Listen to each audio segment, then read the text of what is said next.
Thanks for being here. I'm super excited to learn about you today. Happy to be here. Thanks.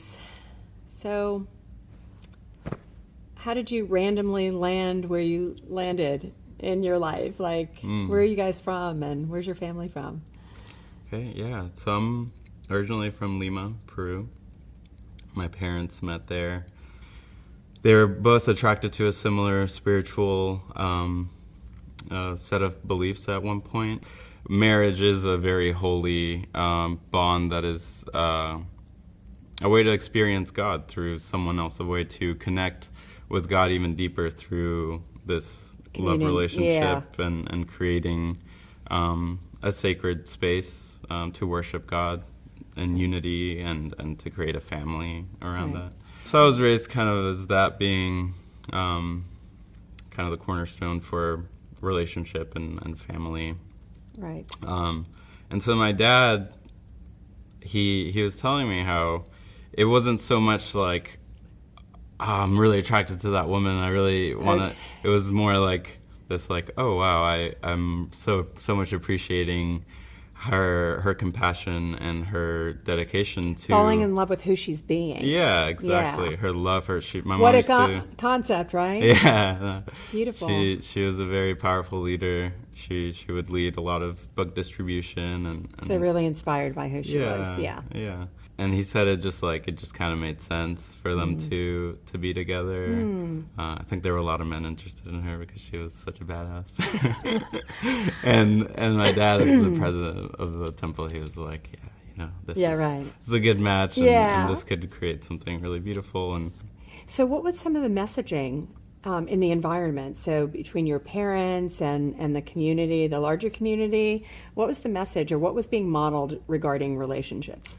So, like I mentioned before, there's like this tradition, as you may know, in like India of sort of arranged marriages, and there's a big component, or if not the entire reason to get married is to serve God through that bond and through an experience of each other, experiencing God through each other, and serving God through each other. So I definitely, that's the message that I picked up a lot, was that like that was what relationships were for. So when you were becoming of that age, that you were recognizing the opposite sex, right? Feeling what about lust and being attracted? When I became a teenager and my hormones started skyrocketing, and I started seeing how beautiful women were physically, not just spiritually and intellectually, I began, feeling sexual attraction, lust, and these desires. And there was a big part of me, like this fanatical, dogmatic part of me, that was sort of like, this is wrong, wanted to reject it, kind of like self-flagellated interiorly, like, this is bad, God doesn't want this, or something. Right. Trying to do life right. Yeah, exactly. Exactly. And how confusing is that? Yeah, it was very confusing, carnal. Yeah, and the judgment. Yeah, very judgmental. Not accept, like, whether or not that's right or wrong. I'm currently like, I don't know what's right or wrong, but I know what's right or wrong. To me, what feels beyond my social constructs and conditioning, like I'm starting to get a deeper sense of what is in my integrity. So what were your some of your past relationships, long-term, short-term? Did you jump around? Like, what did your kind of relationship history look like? Yeah, I'll say, because I was just talking about my parents and all this, and I really feel like it did inform a lot of my past relationships, and it still does. But my parents, because of this like sort of spiritual outlook on relationships and the serving God through marriage and relationship, they were very respectful, compassionate, and cordial with each other. So I picked up on that was like a good way to be in a relationship. And then I would see how sometimes certain needs wouldn't be met, and then my parents would get into huge fights, like very loud, intense. I remember being little and being really scared. I wasn't very violent at all, but it was violent and loud. It was fierce. And I saw how it could be really hard to be in a relationship, really intense, volatile, really right? volatile, and it's like, My parents actually got divorced when I was about 12. They separated and when I was about 11, 12, and then a very sort of drawn out divorce that took me up until I was like 14, 15. So a few years Yeah. of a slow divorcing process. Is that what you're saying? Yeah, there had So were always they- been a lot of contention, a lot of amidst all the love and devotion, there was also a lot of repressed anger, a lot of fights, a lot of Resentment. for sure. And Were they living together during this letting go of each other process, or? yeah, and then me and my mom moved to New York, sort of when she'd kind of I've had enough. been done with it, and lived there for about a year and a half, and then I really wanted to come back where all my friends were and where my sisters And so what were your relationships, or what was a little bit of that like? yeah, I was in high school, and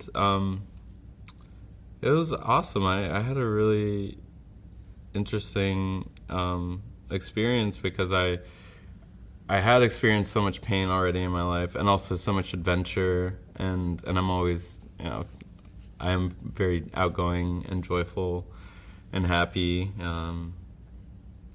and because of that, I think I was a very interesting figure to a lot of people in high school and to a lot of girls, and I had a fair, bit of very, very sweet relationships, some casual, some more serious, Mm-hmm. and really, connected with a lot of people in my pain and my joy during that time. And you went to college? Yeah, then I went to UF. Okay. Um, Any relationships there? yeah, so I actually entered college during a very sweet and committed relationship that I had started at the end of high school. Mm-hmm. And so I had that sort of support going into this new adventure of college and the struggles and challenges that come up, that Yeah. came up for me Mm-hmm. and so many of us. In that time, I felt like I was starting to get very clingy and needy of my relationship because I was scared of college. I was having some existential crises and stuff. And so were you guys together for a while, or? Yeah, well, about like a year and a half, I think, into college. Okay. And then we broke up. And then, so what happened in your life next? My current partner, I met her dancing one night at downtown about 2 years ago. What was really interesting is that after the night where we really connected and we ended up kissing, and it was very sweet, Yeah. we both talked about how maybe neither of us really wanted to be in a relationship. I was still in this place of needing to feel like free and not wanting to commit to something. And I felt very connected with her, and like it could mature into something serious, and that was scary. And she, for different reasons also didn't want to just start dating. And so we didn't see each other for maybe 2 weeks or so, and then we were both like, yeah, let's talk, at least let's be friends, And there was so much attraction and there was so much connection, but we decided at first, let's just be friends. And we would meet at the Thomas Center, this beautiful little park, and maybe once or twice a week for about a month or two. And we would talk for like 2 hours, 3 hours under the stars, and we would just share about everything and support each other in a really loving, friendly way. Mm-hmm. And I started just experiencing her as someone with so much compassion. She would listen to me unlike anyone ever had before. She wasn't always just waiting to say something. Or something that was huge for me is when I would be sharing something really painful or frustrating in my life, I had gotten used to my friends and my family, people that love me, sort of wanting to just put a Band-Aid on it or doing their best to help me, but it would generally result in them telling me like everything's gonna be okay, Narayan, or Sure. you're so talented, you're so loving, you're so skilled and smart, and I would feel really good for like a second after, or like I'd feel like shut down about my experience, about my pain or frustration, and then it would just continue. And with her, it was so different because She's like she holding would it. she She's would like, just hold space for me. Yeah. She would reflect and just guide me, or not even guide me, but just be in my own pain and struggles with me, Yeah. instead of trying to solve it for me or Sure. tell Do me anything. it's going to be okay. Yeah. So you're in this relationship and it's developing really nicely. When does it all start to really come together? Yeah. How does that happen? Well, after this like friendship period that was so beautiful and connecting, and I felt so understood and listened to, and I got to explore deeper parts of my being, we just fell pretty deeply in love with each other and decided like let's be together. Let's in a romantic love relationship. Yeah. And that was awesome. It was, we were very much honeymooning for a while. Yeah. And yeah, we're both really adventurous and like to communicate. And where a big shift happened for me is all these issues started coming up in our relationship. As the months went by, I would get really angry and You're so pissy at her. sweet. Yeah, right? Yeah, and that was actually a big thing. Is like I would judge myself so much when I would get irritated at her, angry, because there's this ideal self that I have that like Narayan shouldn't get angry, and like annoyance is petty. Yeah, and this is things like looking that. bad. Yeah, it's Who like, is this? And then I would just get more angry, or like repress my anger, and then it would come out in worse ways at work, or in whatever other ways it would manifest. Yeah. She would experience that, and I can tell it was really painful for her to see me be Struggling. very reactive, Yeah. very cold with her often. Did you ever do that passive aggressive thing? What? I don't do that. I don't think I know what that. I don't think I do that. No. Yeah, We don't do super that. passive That's other aggressive. people. Yeah, and it was interesting to witness her because she wasn't really like that. And I was so used to most people in my life being super passive aggressive. Right. And she was assertive. She knew what she wanted and she would communicate it to Yeah. me. And part of me hated that. It was like, oh God, I would want to call her needy and stuff, when really I just knew it's like she just was connected with what was good for her, what served her, what she wanted, and she would communicate that with me. Yeah. And if it didn't happen, she was generally okay with that, but it's like she was assertive. And she would tell me when something pissed her off, like immediately, and I was like, whoa, this is shocking. Like, you're not just like, ugh. Yeah.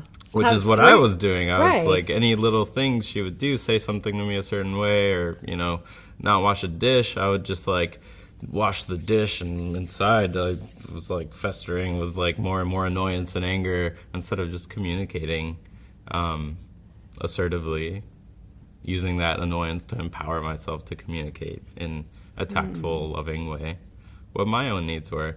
And so she was modeling that for me. Really, for the first time, I was more aware of that there was a choice to be that way, that I didn't have to just keep everything in, and even if I wasn't, even if I still experience annoyance, and maybe this ideal self that I can get to doesn't get as annoyed with people and stuff, where I'm at is I do get annoyed at her. I do get angry. I do feel disconnected and sad sometimes within a relationship.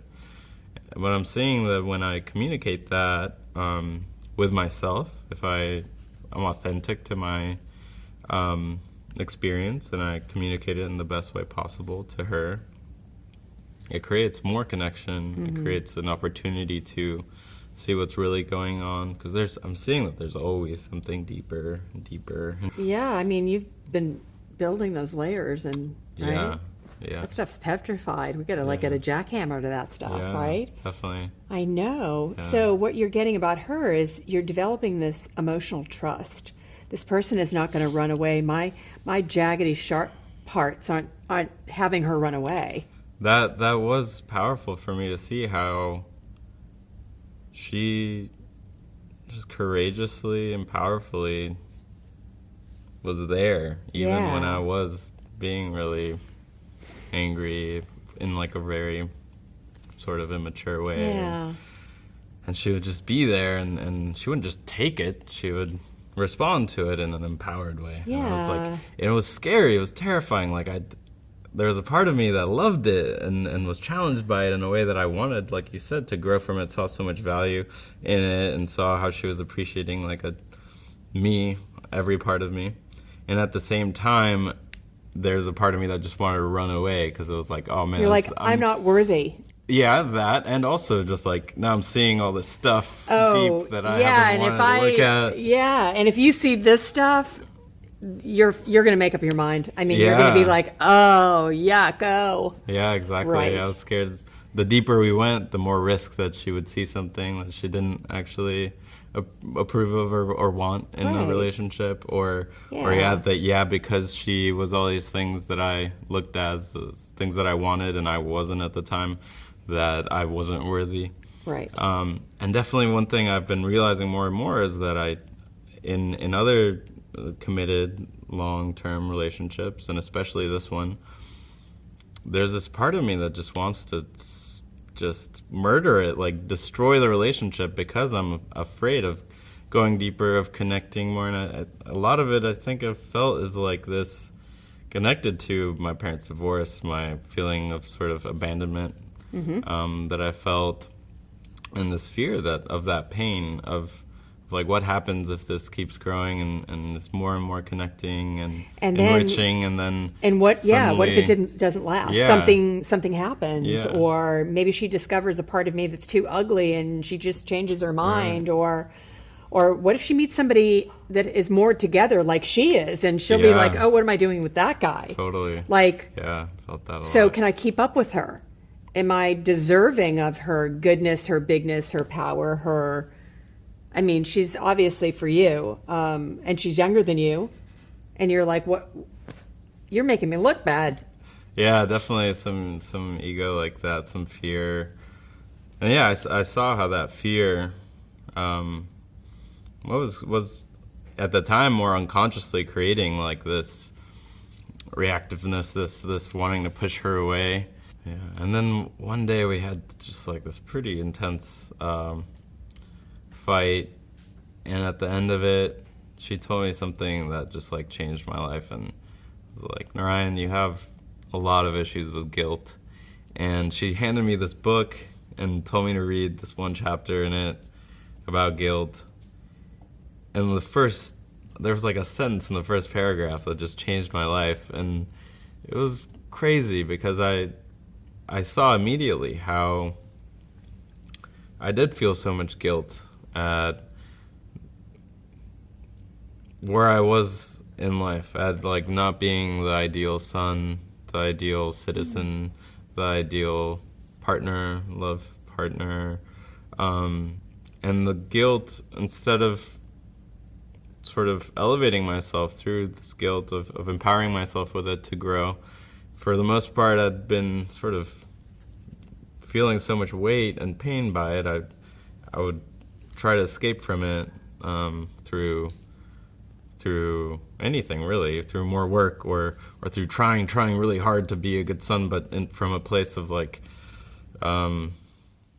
where when I saw that it didn't happen, I would blow up and get really angry at myself and thus at others. And I saw immediately how I'd just been letting like guilt and shame fester and become overbearing and I would choose things more and more that would numb myself, and I would end up really, really depressed.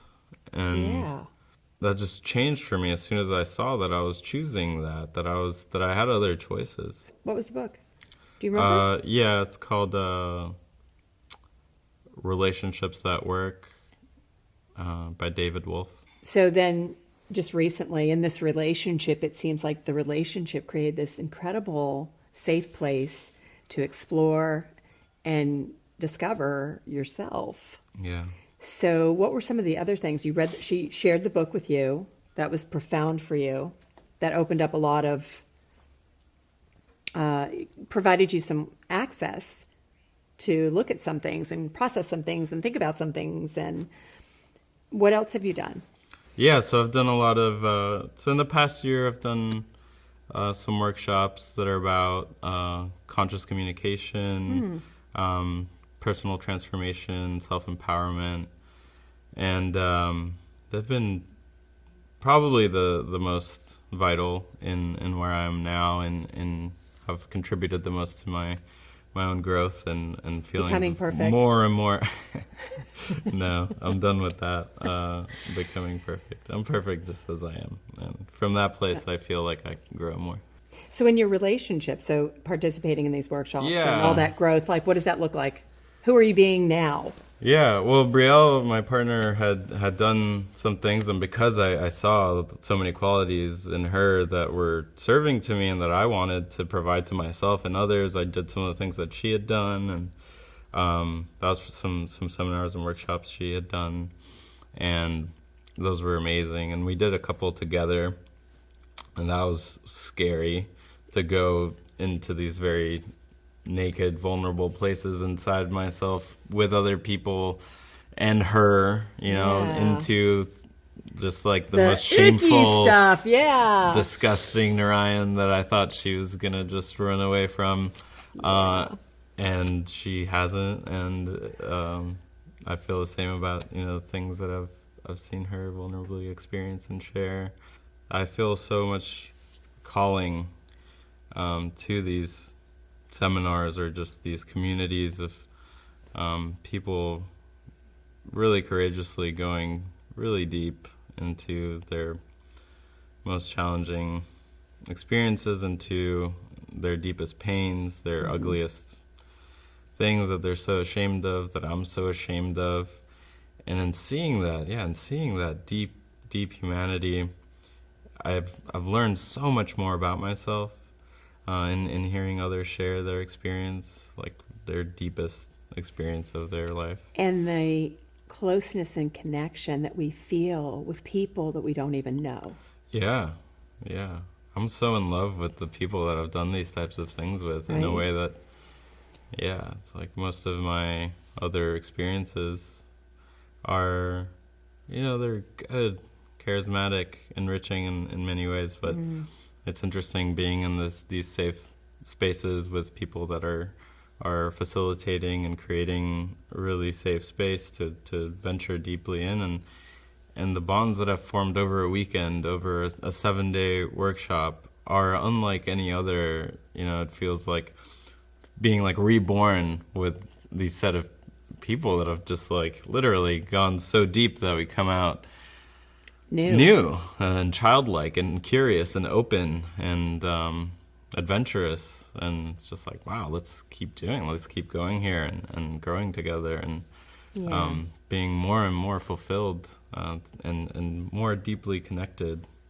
Being with someone like her is, that this is what the experience of love and the relationships really founded in, is self-discovery and embetterment and growing. It's like what she values, and it's what you both now identify as the access to the meaning of the relationship and life, and what our careers are about or what our contributions are about. And so you're definitely on the hook for sure. Yeah, well, and the interesting thing is that our relationship isn't some perfect thing. It's like there's challenges right now. We're in a very challenging place. And I trust both of us to communicate honestly about where we're both at. And what I'm seeing is that right now, it's like I have my dissatisfactions within my relationship. And I'm feeling sort of open to whatever may happen.